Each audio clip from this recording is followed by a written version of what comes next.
నమస్కారం అండి. నా పేరు డాక్టర్ ఆర్ఎంపి శెట్టి. జ్యోతిష్ శాస్త్ర విభాగంలో గత కొన్ని సంవత్సరాలుగా అనేక విషయాలు మీకు తెలుపుతూ వస్తున్నాను.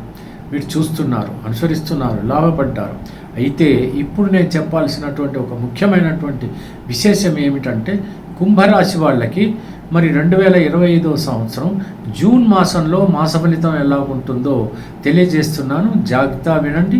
ఆ ప్రకారంగా మీరు నడుచుకున్నట్టయితే ఏ ఆపద లేదు. ఇకపోతే ఈ కుంభరాశి వాళ్ళకి ఏం జరుగుతుందనంటే, ఈ యొక్క ముందు మనం తెలుసుకోవాల్సింది ఏ నక్షత్రాలు ఏ పాదాలు ఇందులో వస్తాయి, ఆ విషయం మనకి బోధపడాలి.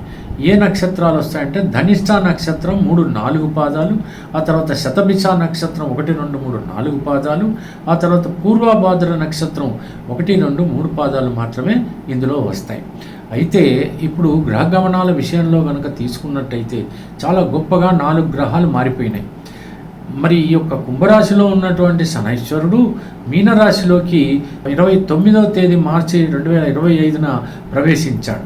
అలాగే 18వ తేదీ మే రోజున 25వ సంవత్సరంలో ఈ రాహువేమో కుంభరాశిలోకి మీనరాశిలో నుంచి ప్రవేశించటం, కన్యారాశి నుండి సింహరాశిలోకి కేతువు ప్రవేశించటం అనేటువంటిది జరిగింది.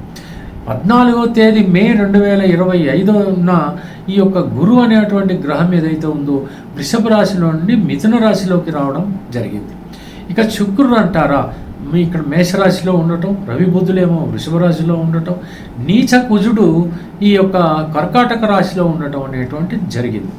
ఇకపోతే మనకి ఇప్పుడు అర్థం కావాల్సింది ఏంటంటే, గురువు తానున్న క్షేత్రం అంటే మిత్రరాశిలో ఉన్నాడు కదా, తానున్న క్షేత్రం నుండి ఏ భావాలను అయితే చూస్తాడో అవి చాలా క్షేమకరం అని మనం అర్థం చేసుకోవాలి, లాభకరం అని కూడా మనం అర్థం చేసుకోవాలి, యోగకరం అని కూడా అర్థం చేసుకోవాలి. ఏ భావాలను చూస్తున్నాడు? 9వ భావము అంటే అదృష్ట భావాన్ని చూస్తున్నాడు. ఆ తర్వాత 11వ భావము అంటే లాభభావాన్ని చూస్తున్నాడు అని అర్థం చేసుకోవాలి. 9వ భావము తండ్రి భావం కూడా అవుతుంది, మేనభావ భావం కూడా అవుతుంది. ఈ భావనల్ని కూడా చాలా పదిలంగా ఉంటాయని మనం చెప్పుకోవాలి. ఇక లగ్న భావాన్ని చూస్తున్నాడు. మీ ఆరోగ్యం బాగుంటుందని, దీర్ఘకాలిక రోగులైతే మీకు కూడా ఉపశమనం కలుగుతుందని మీరు అర్థం చేసుకుంటే సరిపోతుంది. అంటే గురువు యొక్క వీక్షణ అనేది ఎప్పుడైనా శుభకరం అని మనకు అర్థమవ్వాలి. ఇకపోతే శనైశ్వరుడు కూడా తానున్నటువంటి మీనక్షేత్రం నుండి 3 భావాలని చూస్తాడు. ఏ భావాన్ని? 3వ భావాన్ని, ఆ తర్వాత 7వ భావాన్ని, ఆ తర్వాత 10వ భావాన్ని బలంగా చూస్తాడు. మరి ఏ భావాన్ని ఈ యొక్క కుంభరాశి వాళ్ళకి చూస్తున్నాడు ఏమనంటే, 4వ భావాన్ని చూస్తున్నాడు.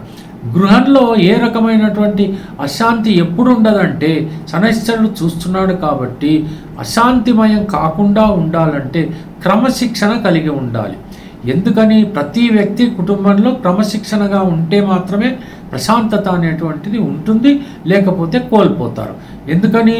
శనైశ్వరుడు ఖచ్చితంగా మీరు అర్థం చేసుకోవాల్సింది ఏంటంటే, క్రమశిక్షణ కలిగినటువంటి శనైశ్వరుడు. శనైశ్వరుడిని మనం మెప్పించాలన్నా, ఆయనని సంతోషపెట్టాలన్నా, మనం గనక ధర్మరీతిన నడుస్తూ క్రమశిక్షణతో వ్యవహరించినట్టయితే ఆయన ఇచ్చేటువంటి శుభ ఫలితాలు ఏవైతే ఉంటాయో ఏ గ్రహం కూడా ఇవ్వలేదు. ఇది మీరు గట్టిగా అర్థం చేసుకోండి దయచేసి. ఆ తర్వాత 8వ భావాన్ని చూస్తున్నాడు. గట్టిగా ఆయువును మాత్రం ఇస్తున్నాడండోయ్. 11వ భావాన్ని చూస్తున్నాడు. కొంచెం ధర్మబద్ధతగా సంపాదిస్తే అత్యంత లాభకరంగా ఉంటుంది. అధర్మబద్ధంగా మీరు కనుక సంపాదించాలి అనుకుంటే లాకప్లో ఉంటారు అని మనకు అర్థమైపోతుంది. ఈ విషయంలో తగు జాగ్రత్తలు తీసుకోండి. నల్ల వ్యాపారాలు ఎట్టి పరిస్థితుల్లో సాగవు అని మీరు అర్థం చేసుకోవాలి.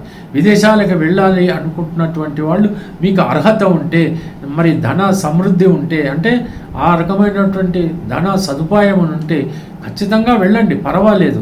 రోజులు బాగోలేదు కాబట్టి సాధ్యమైనంత వరకు జాగ్రత్త వహించండి అని మాత్రం నేను చెప్పగలను. వివాహాలు కానటువంటి వాళ్ళు ఎవరైతే ఉన్నారో మీ ప్రయత్నాలు మీరు సాగించి తప్పకుండా మీకు సంబంధాలు కుదురుతాయి. వివాహాలు కూడా త్వరితగతిన ముహూర్తాన్ని బట్టి జరిగిపోతుంది.